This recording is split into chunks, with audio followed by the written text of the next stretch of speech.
Good day, Crime Talk aficionados. Let's get straight to the docket. First, Lori Vallow's attorneys. They file a couple of new motions, but hey, don't get too excited. The unauthorized release of the video from the Uvalde shooting. Don't you just hate it when you come to the United States and get arrested for that murder you did back in college? Allegedly, of course. Some Ring doorbell news, some funny, some not so funny. Amber Heard, her motions are denied.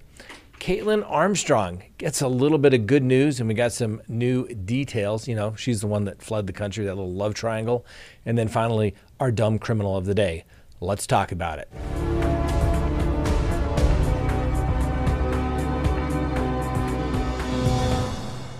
All right, Crime Talk aficionados. My name is Scott Reich, and this is Crime Talk. Let's go on the record for today's docket, July 13th, 2022. Lori Vallow, her attorney, Jim Archibald, has filed two motions. Now, we know two motions have been filed because Justin Lum tweeted it. But we don't have the actual motions, which goes back to my whole problem is this is a public case. It is a case that everyone should have access to it. But yet the state of Idaho probably won't put anything on their access page for another week or so. So I'm frustrated, to say the least. But what are the filings? And I would suggest that maybe somebody in Idaho is watching Crime Talk, because if you may recall, last week when we did our live show on Wednesday, I believe it was, we talked about death penalty cases. And I stated normally there's all kinds of motions challenging the death penalty and cruel and unusual punishment and the constitutionality of this and that and everything else. And then miraculously, coincidentally, a couple of filings. And what are the filings? First, they filed a motion on behalf of Lori Vallow to incorporate federal and state constitutional grounds in support of future motions/objections. Well, that's pretty generic. Haven't seen the motion. I think that's basically saying, hey, Judge, just in case we miss it, we want to incorporate that we think everything that the prosecution is doing is a violation of my client's constitutional rights under both the federal and state constitution. Pretty generic. I get it. He's making the record. The next one is some sort of motion to remand to the grand jury for further proceedings. What it seems like to me is that the defense is saying we need a bill of particulars, which is basically more information, trying to establish how Lori Vallow could be charged with the death of Tammy Daybell. Now, I don't like to speculate, but that's what I believe is being relayed in the limited information that we have. Once I can see the motion, I can explain it in more detail, and if I got it wrong, I'll let you know. But I think that's what they're going to do. Now, usually I've never heard of the defense asking for the state to go back to the grand jury and correct charges. The state can dismiss the charges. They cannot amend the charges without going back before the grand jury, because the grand jury, you must produce a superseding indictment. And if that grand jury is still not sitting, guess what? You'd have to bring in a new grand jury, and they'd have to hear a lot of the same evidence to amend and do the superseding indictment if it's not the same grand jury. So hope that makes sense. I wish I had more information for you, but I just don't at this time. But at least they're doing something. I was getting a little concerned the defense hasn't been doing anything. But of course, we don't even know when all the motion deadlines are in this case. We have some general dates like, oh, file them 30 days before motion. Like, are you kidding me? Set some hard deadlines. Let's get this case moving along. All right. Hey, remember to subscribe if you have not already done so. Hit that like button and hit that bell for future notifications. You'll be happy you did. Now, I want to thank everyone who joined us last night for our Tuesday night live program. You know, the week before it was on Wednesday because I was traveling out of town, but we're back on our normal schedule. And let's give a big shout out to all of our Patreons who joined us on our Patreon show immediately following our live show. I think we answered just about everyone's questions on the Patreon show last night. So thank you all for being there. All right, next, the release of the unauthorized release of the Uvalde video. Well, the mayor is not too happy. Uvalde Mayor Don McLaughlin attacked the media after video leaked showing how police officers waited 77 minutes before finally engaging the coward gunman, Salvador Ramos, before taking him down. The video also shows how easy it was for the gunman, Salvador Ramos, a.k.a. biggest coward in the world, to saunter into the school on the morning of May 24th and slaughter 19 children, including 2 teachers as well. During the time that the police waited, Ramos slaughtered 19 children and 2 teachers at the Robb Elementary School. Now, Mayor McLaughlin repeatedly referred to the release of the video as chicken and referred to the leak as unprofessional. Following his remarks, another member of the council chimes in and says the mayor said that it was chicken. Well, I think it's chicken blank. You can fill it in. Well, Mayor, on behalf of Crime Talk, my position is that it should have been released already, not at the convenience of you all. People need to know the truth, and they're entitled to the truth, even if it hurts somebody's feelings, even if, well, it makes people not look the best in the light under the circumstances. So it needs to be released. It should have been released sooner. The fact that it had to be leaked, I think, goes to the fact that the government was withholding this information, and they were going to do it on the government's schedule. So now, we talked about this last night on our live show. We here at Crime Talk have viewed the video, and it makes you go, what are they waiting for? Referring to the police. Why did this coward not have any engagement walking into the school? There needs to be officers at the schools, and they need to be armed. And just saying, if somebody saunters up to the school with a weapon, somebody, the police, should take that person out. Shoot first, ask questions later. Let's protect the kids. And, you know, if the person's there for legitimate reasons, they're going to put the gun down. If they're going to be there for not legitimate reasons, they're probably going to shoot back and let the gunfight begin. But the reality of it is you can't let these people walk into these places. This is why these cowards go there. They know it is a soft target. They know it is a soft target, ladies and gentlemen. That's why they go there. They're cowards. They don't go to police stations. They don't go to gun shops where they know that everybody carries a gun. They're cowards, so they go to places where they think they're not going to be able to do, they go to places where they think they can do whatever they want, and they're not going to encounter any resistance. Well, every police agency that was in that hallway has to be held accountable for their actions or inactions. No one should be exempt.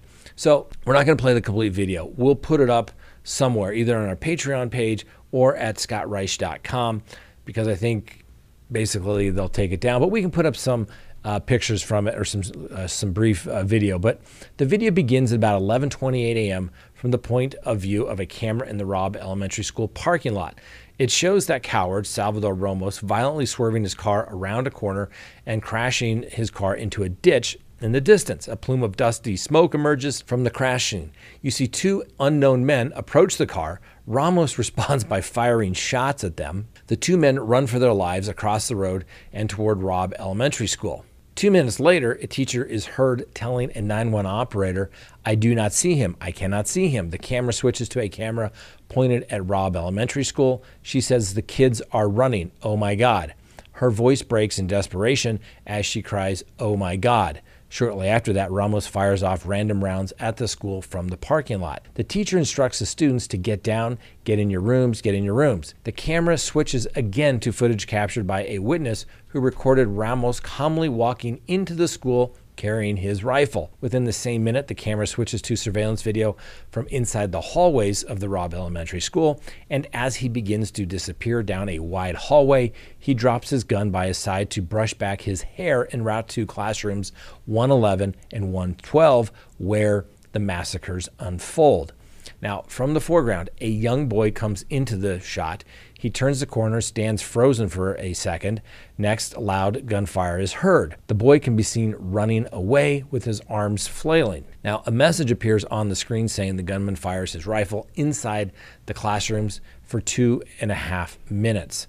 3 minutes later, the first police officers arrive on scene. 3 cops, 2 uniformed and 1 plainclothed charge toward the classroom before crouching in the hallway as 4 others calmly stay back. The 4 officers who stay back talk to each other. Their conversation is inaudible on the recording. One uniformed officer who stayed back, looking forward at his 3 colleagues, attempts to engage Ramos, checks his phone quickly, apparently to check the time. The officer is shown having wallpaper showing the Marvel Universe character, the Punisher. Now, I think the significance of that is during the BLM movement, that was kind of a negative connotation for police officers. Well, then you hear 3 loud bangs that are then heard. After they hear gunfire, the 2 uniformed cops retreat slightly while the plainclothes officer scurries all the way to safety behind a wall, checking his clothes to see if he had been hit by a volley of rounds. Apparently, the officers are looking for floor plans, and as minutes tick away, and more lives are taken. A full 19 minutes after the first officers attempt to engage Ramos, the first heavily reinforced officers arrive with tactical gear and guns and ballistic shields, and you can see them there in the hallway. They remain a safe distance away from that coward Ramos. One officer leans the shield against the wall, and a little over half an hour after the 911 call went in, more officers clad in combat gear, armed with long guns and ballistic shields, pile into the hallway. Once again, they do not attempt to engage Ramos. A picture-in-picture appears in this video showing a small screen with an officer's body camera illustrating the amount of officers with weapons drawn in the hallway, waiting. One officer can be seen busy scrolling on his phone in the body cam footage. The main pictures show officers in tactical gear forming a barricade or shield in preparation to attack Ramos. Ramos shoots off 4 more rounds 48 minutes after arriving at the school. There is little initial reaction from the assembled members of law enforcement, and the phrase "shots fired" is repeated. There is more inaudible conversation as officers finally begin to march down the hallway towards Ramos. One leading the way appears to be wearing civilian clothing, including shorts and his bulletproof vest. He's armed with a rifle. The more heavily armored officers hide behind him. An officer in civilian clothing, bulletproof vest, and helmet obtains hand sanitizers from a dispenser as he's waiting. After more than half an hour, other officers could be seen entering the building with ballistic shields and rifles pointed down the hallway towards the classroom where Ramos, the coward, is hiding out. Finally, officers breach the classroom and engage Ramos, quickly killing him a full 77 minutes after the massacre began. Now, like I said, we'll post the entire video either restricted for our Patreon members or at scottreich.com so that YouTube doesn't take us down as putting up sensitive videos. All right. Let's move on to the docket. That's just a tragedy. They should release that stuff. And still yet, other than the police chief resigning from his position as a city councilman, no one's been fired yet. No one's been fired yet. That's the funny thing about government. No one ever takes any responsibility. It's never anybody else's fault. Remember when, wasn't it Truman that said the buck stops here? Yeah, whoever's in charge needs to be resigned. They failed. When you're in charge, you're ultimately responsible for what your men, your women in your unit, the police department, do or fail to do. And you're ultimately responsible. Somebody needs to go. All right, next on the docket. Don't you just hate when you come into the United States and you get arrested for that old murder maybe you did back in college? Wait until you hear the story. The CEO of a Silicon Valley technological firm has been arrested for allegedly killing his former roommate's girlfriend 30 years ago. So on Saturday, police arrested 58-year-old John Woodward at the Kennedy Airport in New York after he arrived on an international flight. Authorities allege that Woodward murdered 25-year-old Lori Houts on September 5th of 1992 because he had developed an unreciprocated feelings for her boyfriend, who was also his roommate. Woodward had been charged twice with Houts' killing in the 90s, but the cases were dismissed for lack of evidence. Woodward would later move to the Netherlands. While prosecutors allege that Woodward was openly jealous of Houts, a computer engineer, and had no alibi at the time of the killing. Houts was found inside her vehicle with a rope around her neck in Mountain View, California. At the time, the investigators pulled Woodward's fingerprints from the outside of the vehicle, but police did not have evidence that he was actually inside the car. Well, guess what?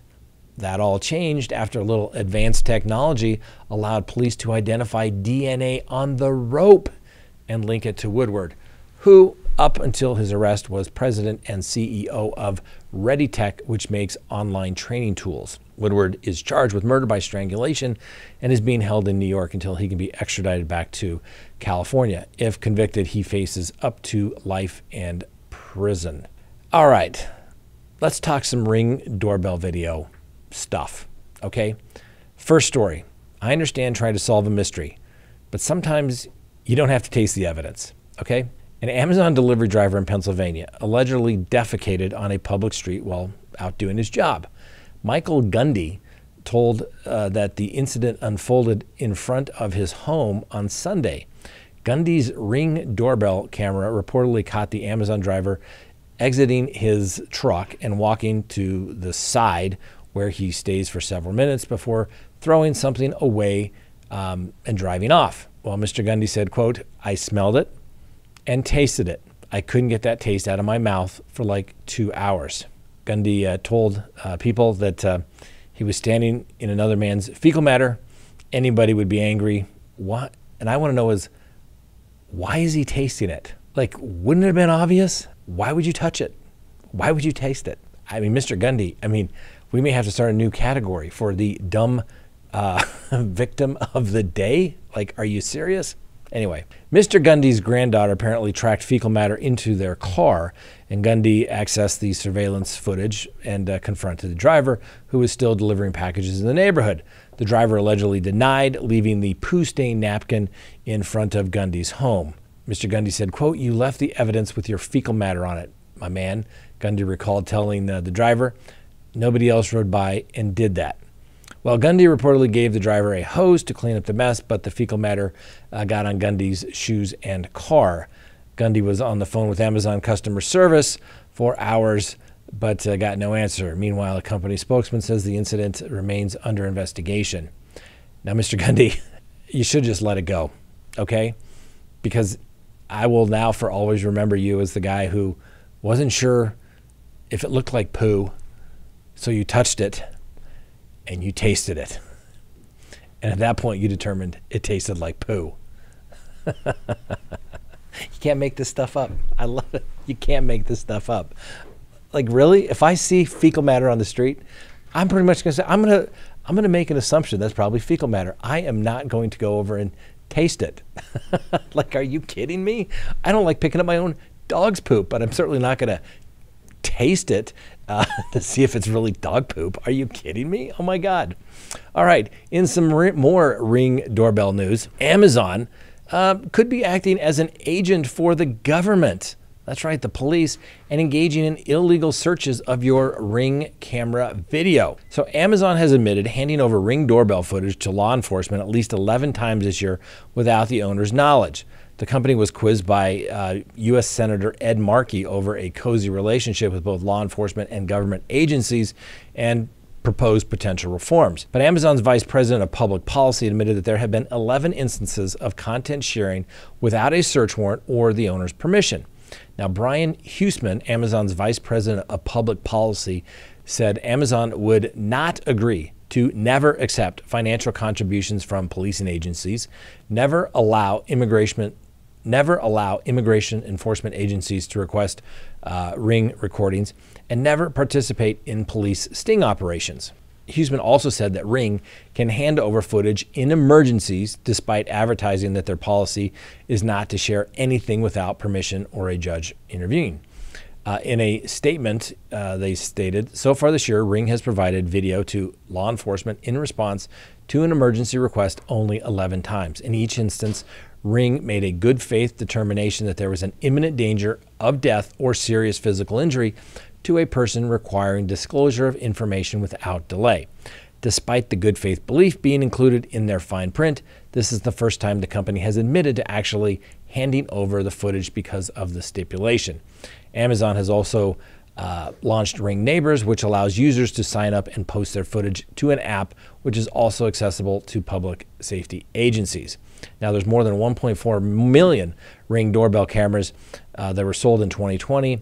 with Amazon allowing 2,161 police departments across the country to access the neighbors.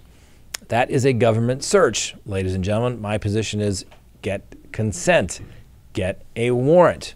Otherwise, it's an illegal search. The government can't do that. Well, and Ring could probably be sued if they're turning that over. Now, don't get me wrong.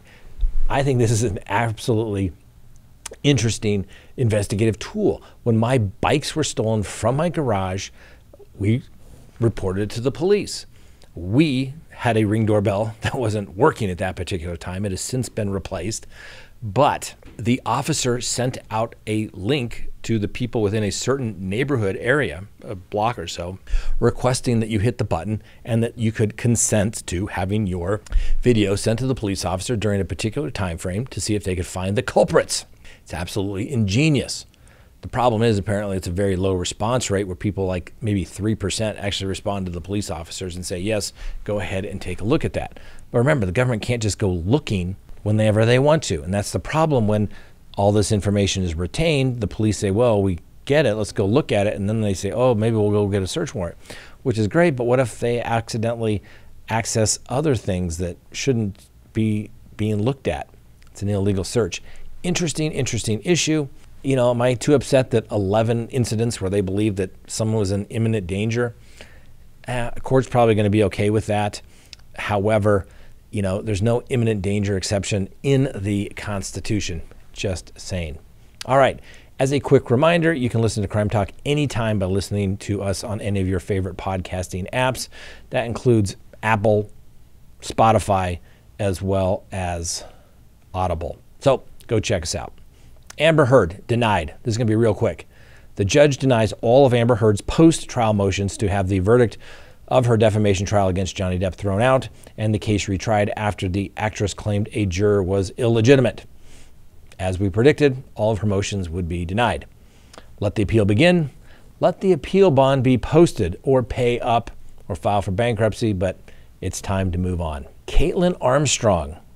Yeah, you know, the woman that fled the country for killing the woman that her boyfriend was having contact with. Well, she got a little bit of good news, but not really sure it matters. So a federal judge has dismissed the charge against the Texas murder suspect, Caitlin Armstrong, who's being held in the Travis County Detention Center in connection with the shooting death of pro cyclist Anna Mariah Mo Wilson. But it's really kind of a formality, and she could face the charge again in the future if the prosecutors deem necessary. In addition to the state charge of first-degree murder, the U.S. Marshals had obtained a warrant for her arrest on the charge of unlawful flight to avoid prosecution after she fled Texas back in May when she traveled to New York, New Jersey, and then ultimately on to Costa Rica, where she was arrested by the police officers down there on June 29th. Now, this is a routine dismissal because the feds want the state prosecution for the murder to happen first. Right? In the feds, you got to get them there. And once you get them there and you indict them, you got 70 days to get to trial. Feds don't want to do that. They want the murder case to go first. And so that there are no Speedy Trial Act concerns, they just file a motion to dismiss. Remember, they got a 5-year statute of limitations, so they could refile within that time period because it was a motion to dismiss without prejudice. And we've talked about this before. With prejudice, without prejudice, it really means nothing in a criminal case. As long as the statute of limitations hasn't run, you can do it. Now remember, she also faces charges on outstanding charge of theft of services in Texas for allegedly walking out on her bill at a Botox clinic going back to 2018. And the United States District Court in New Jersey, she faces another federal charge of misusing a passport for allegedly fleeing the country under someone else's name. Now, as you may recall, or for those who aren't familiar with the case, quick recap. On the night of Wilson's slaying, the victim had gone out to dinner with Armstrong's boyfriend, a guy by the name of Colin Strickland, a fellow pro cyclist, according to the Austin police. The two had a brief prior romantic relationship during the period when Strickland and Armstrong were split up. Moments after Strickland dropped Wilson off at her friend's apartment, Armstrong's Jeep SUV showed up on a neighbor's surveillance video, and police allege that in the affidavit. They also recovered a handgun from the couple's home that ballistic analysis linked the shell casing found at the scene of the crime, according to the United States Marshals. Now, days later, she flew to New York City, then made her way to upstate New York, where her sister was living and working at a secluded campground. On May 18th, according to investigators, she flew from New Jersey to Costa Rica, allegedly using someone else's passport, maybe her sister's. From there, she took a bus from the capital to Santa Teresa Beach, a surf town on the Pacific Ocean side, where the law enforcement eventually caught up with her. She had altered her appearance, dyeing her hair and cutting it. And photographs show she may have received some plastic surgery on her face as well, although investigators have stopped short of confirming the authenticity of the receipt that was allegedly found with her belongings. This was a love triangle, and new information that's come out is that Armstrong had access to more than $450,000 and allegedly went to the shooting range to learn how to use the firearm with her sister before the shooting death of Anna Wilson. It looks like the Austin police quickly zeroed in on Armstrong as the suspect before she allegedly led investigators on an international manhunt. They also revealed some new gruesome details about the slaying. Affidavits revealed Armstrong's boyfriend, 35-year-old pro cyclist Colin Strickland, initially denied even knowing the victim, a 25-year-old fellow riding pro, to detectives when they first interviewed him after the murder. On the evening of May 11th, police found Wilson dead on her bathroom floor with at least 3 bullet wounds, 2 to the head and a 3rd to her chest, that allegedly occurred after she was already laying supine on the floor. She had an exit wound on her back, and police found a bullet and chipped tile beneath her. Like I said, this really isn't that complicated of a case, but it had a little bit of intrigue just given the fact that she fled the country and they captured her so quickly. I find it interesting that Costa Rica didn't keep her there until she was going to be extradited back. They simply kicked her out of the country for entering illegally. Can you imagine such a thing? And I actually had a client the other day who was off of probation and got sent home from Mexico because they said, "You're on probation." And they sent him home because the paperwork in their system hadn't caught up with what had taken place in the world. Interesting way to do that. As you know, or maybe you don't know, but Canada, you can't even get into Canada if you have a DUI. They don't want people that engage and exercise poor judgment in their country. Interesting way they did that in the Caitlin Strickland case. Finally, our dumb criminal of the day. A teenage driver was apparently watching Stranger Things, a popular show that I have not seen, on her phone when her car drifted into the oncoming lane and collided with a semi-truck, according to Minnesota police officers who report that the teen escaped with minor injuries in a rollover accident. Now, investigators say the teenager was driving over the weekend in Minneapolis suburb when her vehicle crossed the center line directly into the path of a semi-truck. Witnesses told police that the female's vehicle was fully in the oncoming lane before the crash. The semi-driver, who fortunately wasn't watching videos on his phone, swerved to the road's shoulder, avoiding a head-on collision. The teenager's car hit the semi-trailer and rolled over, and while her vehicle suffered significant damage, she only received minor injuries. During police questioning, the driver initially denied being on her phone at the time. However, after deputies noted that the auto's Bluetooth system was still streaming the audio to Stranger Things on Netflix, the teenager admitted that she was watching Netflix while driving. Needless to say, the teenager was cited for watching a video on her phone while driving and probably should get, careless driving, what have you. That's dumb. That's really dumb. I know I have a hands-free phone in my car, and I can get a lot done when I can talk on the phone hands-free and pay attention to what's going on. But I wouldn't watch a Netflix movie while I'm driving. Our unidentified teen driver watching Stranger Things on Netflix, you have achieved the coveted pride of dumb criminal of the day. And you just thought your life was normal. Now you've been catapulted to the upper echelons of the atmosphere with such an award. Congratulations. All right, check out this new merchandise. Quickly becoming one of our best-selling items. Check it out. Get a couple of them for your family members. They'll thank you for it. All right, have a wonderful day. Let's close the record for today's docket, and we'll see you next time on Crime Talk.